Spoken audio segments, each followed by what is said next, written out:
to take the rifle off the fella who was coming off guard, the next one on guard, and I ceremoniously put the magazine in, put the bolt forward, pulled the trigger and blew a hole through the tent. And it missed a fella by about that much. So he ran into the lake and broke a toe on the Molotov cocktail. That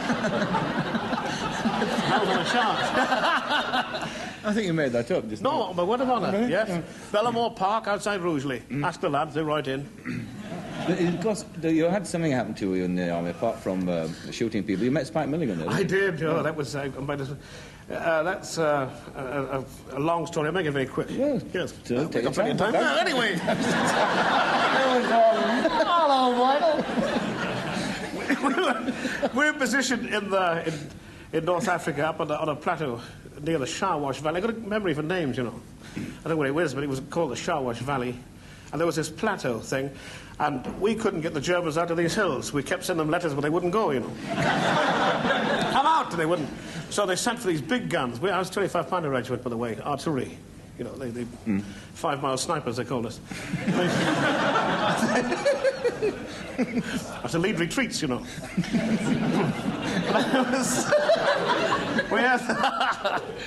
I was wearing my uniform back to front. Thought I was advancing, but I was making for the Maffy.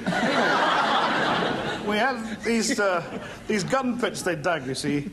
Our gun pits weren't big enough for this big 7.2 gun howitzer they sent out from Algiers to get the Germans out, you know, make a big visiting card.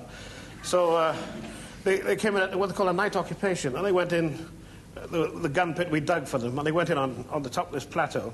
And I was in a command post at about a 150-foot cliff here.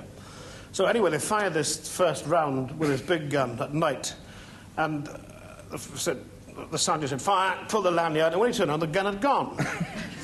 This huge gun had jumped out of the gun pit, and it came clattering over where we were and missed us by a few yards, you know, this little truck. And I thought, they're throwing guns at us. So nobody knew what had happened, you see. So the next thing we knew, the back of the truck parted, the canopy, and a face came through. "Anybody seen a gun?" And it was Milligan, because he was on the crew with the gun, and he says he's still paying for it. Was this the start of the Goons then, Harry? Well, I met him later in Italy, where we were on a thing called Central Pool of Artists, yes, outside Naples, and I met him there, and we had this marvellous reunion. You know, there's this terrible sense of humour that nobody else really understood. Yeah. And we did a show called Over the Page. Terrible it was. We used to get hysterical. And when I came out of the army, I went to the Wimbledon Theatre, where I met Mike Bentine. He was half of an act called Sherwood Forest. Sherwood Forest. Yeah. Work that one out. He was actually Forrest, because the fellow, there was a bloke called Michael Sherwood who played the piano, or Tony Sherwood played the piano. And I introduced Spike to Mike, and then later we met Peter, and that's how it all started. You were saying that not many people understood his kind of humour, that kind of zany humour. In fact, I remember when the Goons started that people were reading all kinds of intellectual things into your humour, weren't they? Oh, yes, Shades Kafka. of Ionesco and yes, Kafka. Dylan Thomas. Dylan Thomas, yeah. Yeah. But what was it to you, though, at that time? I mean, you know, what did you think you were creating?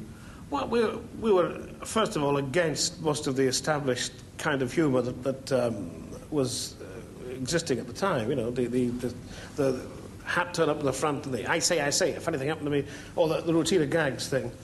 And probably because we couldn't tell jokes very well. I could never remember the endings. So I did a shaving routine, the way different people shave, but that was my act. This is when you were on the halls? Yes, round the halls. Yeah, yeah. And I got taken off the bill at Bolton. Why? The manager came up to me and said, "You're not shaving my bloody time," he said. And I was paying off for the Monday night first house. Oh. I sent a telegram to Mike Bentine. "Audience with me all the way, managed to shake him off at the station."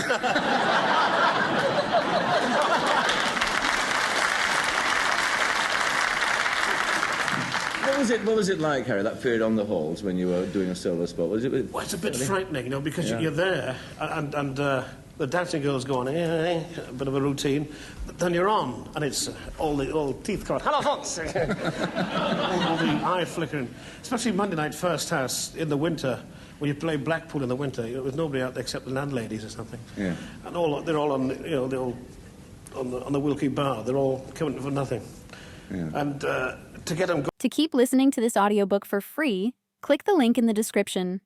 It will take you to a free Audible trial where you can listen to this and many other books for free for 30 days.